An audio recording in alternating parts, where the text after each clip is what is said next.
Woman finds abandoned baby buried alive. 20 years later, she gets a call that changes everything. For many people, the birth of a child is well-planned, long-awaited moment of joy. But unfortunately, this isn't the case for everyone. On the evening of Saturday, May 16, 1998, Azita Milanian was jogging with her dogs in Southern California. Her friends had asked her to go dancing, but she declined. During the run, one of her dogs suddenly stopped and started digging. When Azita looked to see what her dog had found, she was shocked to see two small feet poking out of the ground. Azita assumed that the child in front of her was dead. But then, he unexpectedly cried. She quickly dug out the newborn, who still had his umbilical cord hanging from his belly button. "Please don't die," she said to the baby, according to the Los Angeles Times. "I will never leave you, I love you." The child hadn't just been dumped there, but had also been buried alive. "He grabbed my wrist and stopped crying," Azita says. "It was very emotional. What kind of a person could have done something so terrible to a newborn baby?" Azita rushed the little one to the hospital, where he received immediate care.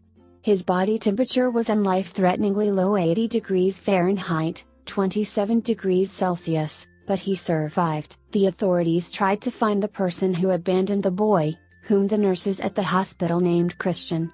But they came up empty-handed. The police received an anonymous phone call a month later from a woman claiming to be the mother. She asked what the punishment would be, but then she hung up. The authorities suspected that the mother was very young and probably panicked after giving birth and dumped the child. Azita considered adopting Christian herself, but after all the media attention, she thought it would be too easy for someone to find him. For a while, she tried to keep up to date on how Christian was doing.